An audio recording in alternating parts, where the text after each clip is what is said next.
राधे राधे। आप सब लोगों के लिए मेरी शुभकामनाएं। जो मेरे दर्शक हैं, जो वीडियो देख रहे हैं, उनके लिए मैं प्रभु से प्रार्थना करता हूं कि उनके जीवन में प्रभु सुख संपन्नता बनी रहे और उनकी मुश्किलें आसान होती रहें। आज मैं इसी विषय में कह रहा हूं कि हर परिवार में समस्याएं बहुत हैं। मेरे पास जो लोग हैं उनमें से एक हमारे शिष्य, उनने प्रश्न किया, गुरुजी ये बात बताइए कि हम अपने घर में प्रेम से कैसे रहें और जो है हमको बरकत कैसे हो। हम इतना कमाते हैं लेकिन फिर भी बरकत नहीं है। तो मैंने उनको समझाया, उनको कितना समझ में आया मुझे मालूम नहीं है, लेकिन आज मैं इसको नए सिरे से बताना चाहता हूँ। तुलसी बाबा कहते हैं, जहाँ सुमति तहाँ संपत्ति नाना, जहाँ कुमति तहाँ विपत्ति निधाना। जहाँ सुमति है, आपस में एक दूसरे को समझते हैं, एक दूसरे की बात को मानते हैं, एक दूसरे की बात को सम्मान देते हैं और एक दूसरे का आदर भी करते हैं। जो रिश्ते जिस हिसाब से हैं उस हिसाब से उनको आदर मिलता है, यही सुमति है। मतभेद हो सकता है लेकिन मतभेद को भी सुमति से निपटाया जा सकता है। अब एक किसी बात को लेके बिगड़ा नहीं, ऐसे वो अहंकार उनके सामने आ गया कि मेरी बात नहीं माने, मेरी बात सुनी नहीं, तो मेरा क्या अर्थ है इस घर में। ऐसा सोचना भी मैं नहीं समझता हूँ ज़्यादा कोई बुद्धिमत्ता है। तो इस तरह से जा घर कलय कलंदर बसे, ता घर घड़ियों पानी नसे। जिस घर में कलेश का, जिस घर में झगड़े का, लड़ाई का वातावरण बन जाता है, वो घर में कैसे बरकत होगी। कारण क्या है कि जो लोग नहीं मानेंगे उनकी प्रति भावनाएं खराब हो जाएंगी और मन से उनके निकलेगा कि ये ज़्यादा ठीक नहीं कर रहा है, इसको ईश्वर दंड देगा, ऐसा वैसा। भले कितने भी अपने हैं, लेकिन क्रोध में हम ये भूल जाते हैं कि हम किसको कह रहे हैं ये बातें। यानी इनको जो पीड़ा होने वाली है उसका असर तो हमारे ऊपर भी पड़ने वाला है। फिर ऐसा क्यों कोस रहे हैं, आप शब्दों का प्रयोग करते हैं, ये नहीं करना चाहिए। और जहाँ सुमति है, क्योंकि ये कुमति के परिणाम है। कुमति कैसे होती है कि आज प्रकृति ने जो है मनुष्य में रजोगुण, तमोगुण और सतोगुण, 3 गुणों से परिपूरित है मनुष्य। तो जिसमें सतोगुण होता है वो सात्विक विचारों पर चलता है, नीति संगत कार्य करता है, धर्मशास्त्र के अनुसार चलता है और हृदय दयालु भी होता है और जीवन का अर्थ क्या है वो भी समझता है और पूरा भी करता है, लोगों की मदद के लिए भी खड़ा रहता है। क्योंकि प्रभु कहता है आपको जो चाहिए, प्रकृति का एक नियम है कि आपको जो चाहिए वो आप बांटना शुरू कर दीजिए। और ये प्रकृति का नियम है कि जो आप देते हैं वही आपको वापस मिलता है, ब्याज लगा के मिलता है।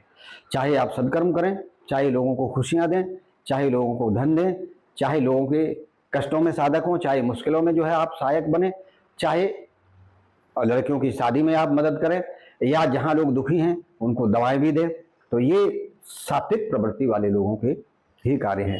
रजोगुण वाले ये हैं कि अपने लिए पूरा संपन्नता चाहिए, ऐशो आराम चाहिए और हम जो कर रहे हैं उसका लाभ हम ही लें। यानी राजसी गुण, हमारी तानाशाही भी चले और हम जो कहते हैं वही सब लोग माने और हम कर दें वही सत्य है, तो ऐसा होता नहीं। तमोगुणी व्यक्ति का कुछ भरोसा नहीं है, वो कब क्या करेगा। क्योंकि कर्म भी 3 प्रकार के हैं, सुकर्म है और विकर्म है, एकोकर्म है। तो इन लोगों के लिए कुछ भी संभव है। मन आया तो सुकर्म किया, मूड खराब हुआ तो विकर्म कर दिया, ज्यादा गुस्सा आया तो कुकर्म कर दिया। मतलब कुल मिला के उनमें मन में सामाजिक रूप से कोई बातें सहायक हों ऐसा उनको लगता ही नहीं है। दूसरा, क्रोध उनके ऊपर हावी होता है। क्रोध होता है वहां विवेक नष्ट हो जाता है, बुद्धि खराब हो जाती है। फिर उसका परिणाम चाहे कितना भी गंभीर हो लेकिन वो करते हैं। ऐसे ही बच्चों का भी है। माँ बाप बच्चों की भावनाओं को बिल्कुल नहीं समझते हैं। उनकी भावनाओं को समझ के अगर उनको आगे बढ़ने के लिए प्रोत्साहित किया जाए तो निश्चित है बच्चे आगे बढ़ेंगे। उनको पहले ही कमजोर कर दिया जाता है, उनको सिद्ध कर दिया जाता है तुम कुछ नहीं कर सकते। अब ये बात उनके सबकॉन्शियस माइंड में चली गई तो उनको लगेगा मैं कुछ कर ही नहीं सकता या तुम पढ़ नहीं सकते हो। ठीक है, किसी कारणवश उनके मार्क्स कम भी आ गए, इसका मतलब ये थोड़ी है कि हमेशा वैसे ही मार्क आएंगे। तो इस बात के लिए उन्हें प्रोत्साहित करना चाहिए, बोलना चाहिए नहीं कोई बात नहीं, अभी इतने हैं, कल तुम्हारे इतने % जाएंगे, मेहनत करिए। तो उनमें उत्साह भी बढ़ता है। तो उनको उत्साहित करना चाहिए। उनको मारना, डांटना, ताने देना, ये तो मैं नहीं समझता हूँ कि आप कोई अच्छा कार्य कर रहे हैं। मुझे नहीं लगता बच्चों के लिए कोई शिक्षा। आप ये बात कह रहे हैं उनकी बुद्धि कुंठित हो जाएगी तो आप जो सोच रहे हैं वो तो होना छोड़ो, जो आप नहीं सोच रहे वो भी करने लगेंगे और आपके हाथ में कुछ नहीं रहेगा। इसलिए बच्चों को प्यार से, दिमाग से, विवेक से हैंडल करिए, उनको मौका दीजिए आगे बढ़ने का, प्रोत्साहित भी कीजिए।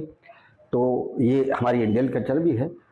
और बच्चों को भी माँ बाप का सम्मान करना चाहिए, बुजुर्गों का सम्मान करना चाहिए। कारण क्या है, गुरु कैसे खुश होगा? जो व्यक्ति बुजुर्गों का भावनाओं का सम्मान करता है, उनकी कभी ऐसी कोई बात नहीं कहता जिससे उनको अपने अंदर कोई पीड़ा हो, और उनकी जो है आवश्यकता को समझ के उनकी आवश्यकता को पूर्ति करता है, उसका गुरु अच्छा ही होता है और वो समाज में मान सम्मान भी पाता है। इसी तरह माँ बाप का भी आदर करना चाहिए। जो बच्चे माँ बाप का आदर भी करते हैं और उनका सम्मान करते हैं, उनकी बात को समझते हैं, उनकी बात को गहराई से लेते हैं, उनके अनुसार कर्म भी करते हैं जिससे उनको सुख मिलता है, मैं नहीं ऐसा मानता कि वो पीछे रह जाए। उनको आगे बढ़ना ही है, ये निश्चित है। दूसरा, हमारा सूर्य किस बात से खुशी होता है? इसी बात से खुश होता है। और चंद्र जो है हमारा चौथा घर है, वो जो है पिता का घर है, और हमारा माता का घर है, और 10वां घर पिता का घर है। तो ये घरों में जो ग्रह बैठते हैं वो पीड़ा दे ही नहीं पाएंगे अगर आप उस हिसाब से चलेंगे। भाई बंधुओं का सम्मान करना चाहिए, उनका मंगल अच्छा होता है। जो अपने सहोदर भ्राताओं के लिए मदद के लिए तैयार खड़े रहते हैं, उनका हिस्सा उनको देते हैं, उनका जो जायज़ है वो उनको सौंप देते हैं, और कभी उनसे इस बात के लिए नहीं झगड़ा करते हैं कि मैं इससे ज़्यादा ले लूँ या इसको कैसे भी जो है मूर्ख बना के इसके हक को अपना लूँ, अपने पास रख लूँ। ये काम भी जो करते हैं, मैं नहीं समझता उसका मंगल भी ज़्यादा अच्छा होगा। हाँ, तुम्हारे प्रारब्ध के कर्म के हिसाब से कभी सब कुछ चल जाएगा, लेकिन जिस वक्त डाउनफॉल होगा आपका कोई रोक नहीं पाएगा, क्योंकि आपने अच्छे कर्म किए वो तो भोग लिए। अभी जो आप कर्म करने जा रहे हैं, भाइयों का हक छीन रहे हैं, भाइयों के प्रति द्वेष भावना है, भाइयों के साथ खड़े नहीं हुए हैं, भाई कहीं भी जो है कोई इंसल्ट कर रहा है उसकी आप भी सुन रहे हैं, ये मंगल को कुपित करती हैं ये बातें। तो ये इन चीज़ों को समझना चाहिए। आपके ग्रह भी जो है आपके दुर्व्यवहार से खराब होते हैं। शुक्र भी खराब हो जाता है। जिसकी पत्नी जो है बद्दुआएं देने लगे जिस व्यक्ति को, उसका शुक्र कभी अच्छा हो ही नहीं पाता है।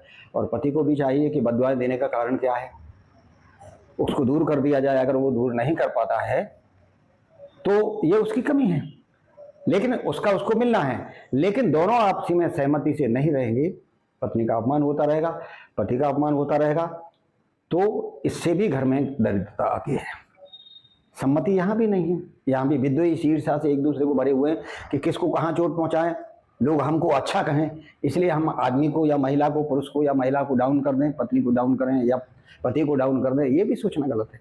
ये भी बरकत का कोई कारण है ही नहीं। इसे साधारण ज्योतिष है, कोई बिना ज्योतिष को, बिना ग्रहों को देखते हुए भी बता देगा कि आपके ये कर्म आपको अच्छी गति नहीं देंगे, आपको मार्ग प्रशस्त नहीं करेंगे आगे चलने के लिए। वो मार्ग आपको जो है आप निकल जाएंगे उस मार्ग पे जहां आपका डाउनफॉल ही होना है। तो इसके पीछे कारण ये सब हैं, कारण बहुत भी हैं, लेकिन मैं समझ रहा हूँ ज़्यादा लंबा वीडियो हो गया तो आप देख भी नहीं पाएंगे। और मैं तो बहुत कुछ कह सकता हूँ, लेकिन बहुत कुछ बता भी सकता हूँ जो मैंने देखा है, क्योंकि भगवान कृष्ण ने कहा है कि जो व्यक्ति जो है रजोगुणी हैं, उनमें जो है काम भावना मिश्रित हो जाने से वो अपने पद से भ्रष्ट हो जाते हैं, और उसके बाद उनके अंदर तमोगुण समा जाता है, और तमोगुण जब उनके अंदर आ जाता है तो क्रोध के वशीभूत हो जाता है। क्रोध के वशीभूत होने के बाद वो अन्याय अनीति पे चलने लगते हैं, तो वो मुझे प्राप्त कर ही नहीं सकते हैं। लेकिन अगर मेरी शरण में आ जाए या कृष्ण भावनामय हो जाए तो जो है रजोगुण सतोगुण में बदल जाएगा, और सतोगुण जब आ गया तो उसका मन कृष्ण की ओर प्रेरित हो जाएगा और कृष्णमय रहने लगेगा, और कृष्ण की तरफ जो आकर्षित हो जाता है उसका जीवन तो धन्य है। जो लोग कृष्ण को प्रेम करते हैं वो बड़े भाग्यशाली लोग हैं, और जिनके मन में, जिनके दिल में हमेशा कृष्ण है, सोते जागते उठते बैठते कृष्ण है, उन भाग्यशाली लोगों को मेरा प्रणाम है। और ऐसी गति जो है प्रभु की कृपा से ही मिल सकती है। तो मैं प्रभु को याद करते हुए, उनका स्मरण करते हुए यही कहूँगा कि आप नित्य निरंतर प्रभु के ध्यान में रहें। मैं समझता हूँ आपका जीवन संवर जाएगा, खुशियों से भर जाएगा। राधे कृष्ण।